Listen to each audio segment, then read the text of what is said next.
ബിജെപിയുടെ ജില്ലാ പ്രസിഡന്റ് ഈ NH-ലൂടെ സഞ്ചരിക്കുമ്പോൾ അവരുടെ ഫേസ്ബുക്കിൽ ഒരു ലൈവ് വീഡിയോ കാണാം. ഞങ്ങളുടെ മനോഹരമായ ഹൈവേ, ഇന്ത്യൻ പ്രധാനമന്ത്രിക്കും നിതിൻ ഗഡ്കരിക്കും നന്ദി പറഞ്ഞുകൊണ്ടുള്ള വീഡിയോ. ഈ മീറ്റിംഗിന്റെ തുടക്കം മുതൽ ബിജെപിക്കാരെ ഞങ്ങൾ ആക്ഷൻ കമ്മിറ്റിയിലേക്ക് ക്ഷണിച്ചു. അവർ മൗനത്തിലാണ്. അവർ നിശബ്ദമായി ഈ ടോളിനെ പിന്തുണക്കുകയാണ്. ഈ ടോൾ എന്റെ മഞ്ചേശ്വരത്ത് ആരിക്കാടിയിൽ നിർമ്മിക്കുന്ന ടോള് ബിജെപിക്കാർക്ക് മാത്രം എന്തെങ്കിലും സൗജന്യ പാസ് നൽകിയിട്ടുണ്ടോ എന്നറിയാൻ ഞങ്ങൾക്ക് താല്പര്യമുണ്ട്. ഒരു കാര്യം പറയുന്നു, നാടിന്റെ ഡെവലപ്മെന്റ്സിന് വേണ്ടി മഞ്ചേശ്വരവും കാസർഗോഡും എന്നും ഒറ്റക്കെട്ടായി നിന്ന ആളുകളാണ്. ഏതെങ്കിലും രാഷ്ട്രീയ പാർട്ടി ഇത്രയും വലിയ ഒരു ജനകീയ പോരാട്ടത്തിന്റെ മുമ്പിൽ ഒളിച്ചുകളി നടത്തുന്നുവെങ്കിൽ മഞ്ചേശ്വരത്തെ ജനങ്ങൾ അവർക്കും പാഠം പഠിപ്പിക്കും. അതവര് കാത്തു നിന്നോളൂ എന്നാണ് ഈ സമയത്ത് സൂചിപ്പിക്കാനുള്ളത്. ಎಲ್ಲರಿಗೂ ನಮಸ್ಕಾರ. 2 days ಬಿಫೋರ್ ಅಲ್ಲಿ ನಮ್ಮ ಸನ್ಮಾನ್ಯ ಮಂಜೇಶ್ವರ ಕಾನ್ಸ್ಟಿಟ್ಯೂನ್ಸಿನ MLA ಆದಂತಹ ಶ್ರೀ AKM ಅಶ್ರಫ್ನವರು ಮಾಧ್ಯಮಗಳ ಮುಂದೆ ಬಿಜೆಪಿಯ ಜಿಲ್ಲಾ ಪ್ರೆಸಿಡೆಂಟಿನ ಫೇಸ್ಬುಕ್ ಪೋಸ್ಟ್ ನಲ್ಲಿ ನ್ಯಾಷನಲ್ ಹೈವೇಗೆ ಅಭಿನಂದನೆ ಸಲ್ಲಿಸ್ತಾ ನರೇಂದ್ರ ಮೋದಿಜಿಯವರಿಗೂ ಹಾಗೂ ಗಡ್ಕರಿ ಜಿಯವರಿಗೂ ಥ್ಯಾಂಕ್ ಯು ಅಂತ ಹೇಳಿ ವಿಡಿಯೋ ಹಾಕಿದ್ದಾರೆ ಅಂತ ಹೇಳಿದ್ರು. ಖಂಡಿತವಾಗ್ಲೂ ನಾವು ಅವ್ರಿಗೆ ಥ್ಯಾಂಕ್ ಯು ಅಂತ ಹೇಳ್ತೇವೆ. ಯಾಕೆ ಅಂತ ಹೇಳಿದ್ರೆ 2014 ನಂತರ ಕೇವಲ 11 ವರ್ಷಗಳಲ್ಲಿ ನರೇಂದ್ರ ಮೋದಿಜಿಯವರ ಸರ್ಕಾರ ಬಂದ ನಂತರ ಇಂಥ ಒಂದು ಒಳ್ಳೆಯ ಒಂದು ಹೈವೇ ನಮಗೆ ಕೊಟ್ಟಿದ್ದಾರೆ ಕೇರಳಕ್ಕೆ. ಅದಕ್ಕೋಸ್ಕರ ನಾವು ಅದಕ್ಕೆ ಥ್ಯಾಂಕ್ ಯು ಅಂತ ಹಾಕ್ತೇವೆ.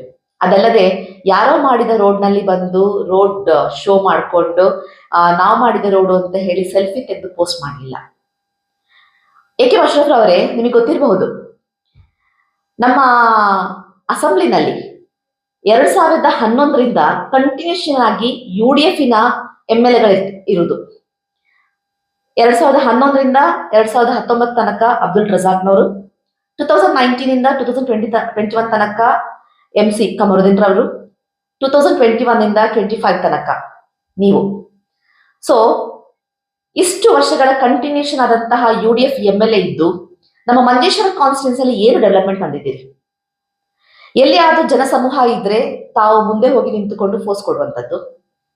ಅದಲ್ಲದೆ ನಾವು ಜನರು ಎಷ್ಟು ಕಷ್ಟಪಡ್ತಾ ಇದ್ರು ಹೈವೇಯ ಸಂದರ್ಭದಲ್ಲಿ. ಒಂದೊಂದು ಏನಲ್ಲಿ ಅಂಡರ್ ಪಾಸ್ ಬೇಕು, ಅದೇ ರೀತಿ ಫುಟ್ ಓವರ್ ಬ್ರಿಡ್ಜ್ ಬೇಕು, ಅದೆಲ್ಲವೂ ಕೂಡ ನೀವು ಅದನ್ನು ಸರಿಪಡಿಸಬಹುದಿತ್ತು. ಎಲ್ಲವನ್ನೂ ಕೂಡ ಜಿಲ್ಲಾ ಪ್ರೆಸಿಡೆಂಟ್ನ ತಲೆ ಮೇಲೆ ಹಾಕುವಂಥದ್ದು.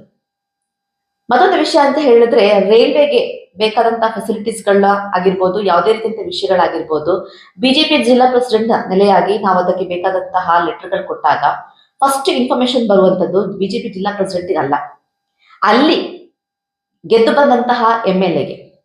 ಸೊ ನಾನು ಅದರ ಪ್ರಯತ್ನ ಮಾಡಿದ್ರೆ ಅದರ ಫುಲ್ ಬೆನಿಫಿಟ್ ಅನ್ನ ನೀವು ತಗೊಂಡಿದ್ದೀರಿ. ನನ್ನ ಕೈ ಒಂದು ಲೆಟರ್ ಉಂಟು. May 20, 2025 ರಾಜು ಚಂದ್ರಶೇಖರ್ ಜಿಗೆ ಲೆಟರ್ ನಾನು ಕೊಟ್ಟಿರುವಂತದ್ದು.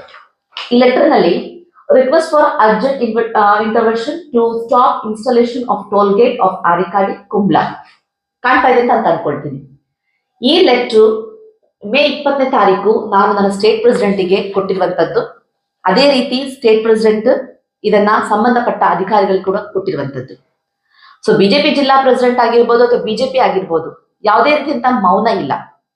ನಾವು ಜನರ ಮುಂದೆ ಬಂದು ಶೋ ಮಾಡಿಕೊಂಡು ನಾವು ನಿಮ್ಮೊಟ್ಟಿಗೆ ಇದ್ದೇವೆ ಅಂತ ಹೇಳುವಂತ ಸುಳ್ಳು ಆಶ್ವಾಸನೆ ಕೊಡ್ತಾ ಇಲ್ಲ. ನಾವು ಅದಕ್ಕೆ ಬೇಕಾದಂತ ಕೆಲಸಗಳನ್ನ ಯಾವ ರೀತಿ ಮಾಡ್ಬೇಕೋ ಆ ರೀತಿ ನಾವು ಮಾಡ್ತಾ ಬರ್ತಾ ಇದ್ದೀವಿ.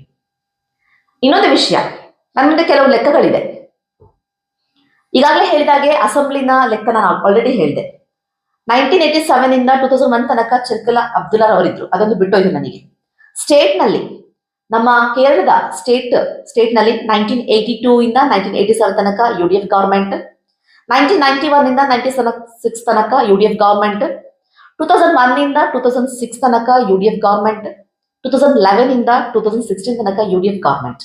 ಅದಲ್ಲದೆ ಸೆಂಟ್ರಲ್ ನಲ್ಲಿ 1984 ಟು 1989, 1991 ಇಂದ 1996 ತನಕ, 2004 ಇಂದ 2014 ತನಕ ಅಲ್ಲಿ ಕಾಂಗ್ರೆಸ್ ಸರ್ಕಾರ ಇತ್ತು. So central, state and assembly ಒಟ್ಟೊಟ್ಟಿಗೆ ನೀವು ಆಡಳಿತ ಮಾಡುವಾಗ ನೀವು ಮನಸ್ಸು ಮಾಡ್ತಿದ್ರೆ ಇಲ್ಲಿ ಒಂದು ಹೈಟೆಕ್ ಆದಂತಹ ಮೆಡಿಕಲ್ ಸಿಸ್ಟಮ್ ತರಬಹುದಿತ್ತು, ಎಜುಕೇಶನ್ ಸಿಸ್ಟಮ್ ತರಬಹುದಿತ್ತು, ಜಾಬ್ ಅಪರ್ಚುನಿಟಿ ತರಬಹುದಿತ್ತು. ಅದರ ಏನೋ ಡೆವಲಪ್ಮೆಂಟ್ ತರದೆ ಈಗ ನಾವು ಪ್ರತಿಯೊಂದು ವಿಷಯಕ್ಕೂ ಕೂಡ ಮಂಗಳಾಪುರ, ಮ್ಯಾಂಗ್ಳೂರನ್ನ ನಾವು ಅವಲಂಬಿಸ್ತಾ ಇದೀವಿ ಅಂತ ಹೇಳುವಂತ ಮಾತು ನೀವೇ ಹೇಳಿದ್ರಿ. ಇನ್ನೊಂದು ಕೂಡ ಮಾತು ಹೇಳಿಕೆ ಬಿಟ್ಟೋಯ್ತು. ಈ NH-66 ಆದ ನಂತರ ನಮಗೆ ಎಷ್ಟು ಉಪಯೋಗ ಆಗ್ತಿದೆ ಅಂತ ಹೇಳಿದ್ರೆ, ಮೊದಲಿಗೆ ನಾವು ಮಂಗಳೂರಿಗೆ ಹೋಗ್ಬೇಕು ಅಂತ ಹೇಳಿದ್ರೆ ಕಾಸರಗೋಡಿಂದ ಮಂಗಳೂರಿಗೆ ಮುಟ್ಟುವಾಗ ಕನಿಷ್ಠ ಪಕ್ಷ ನಮಗೆ 1.5 ಗಂಟೆ ಬೇಕಿತ್ತು. ಆದ್ರೆ ಇವಾಗ ನಮಗೆ ಜಸ್ಟ್ 40 ಮಿನಿಟ್ಸ್ ಬೇಕು. ಸೊ ಇದೆಲ್ಲ ಡೆವಲಪ್ಮೆಂಟ್ ಭಾರತೀಯ ಜನತಾ ಪಾರ್ಟಿ ಬಂದ ಕಾರಣ ಆಗ್ತಾ ಇರುವಂತದ್ದು. ಹಾಗಾಗಿ ಭಾರತೀಯ ಜನತಾ ಪಾರ್ಟಿ ಯಾವಾಗಲೂ ಕೂಡ ಜನರೊಟ್ಟಿಗೆ ಇದೆ, ಜನರಿಗೋಸ್ಕರ ಕೆಲಸ ಮಾಡ್ತಾ ಇರುವಂತದ್ದು. ಸೇವೆಯೇ ನಮ್ಮ ಮೂಲ ಮಂತ್ರ. ಧನ್ಯವಾದ.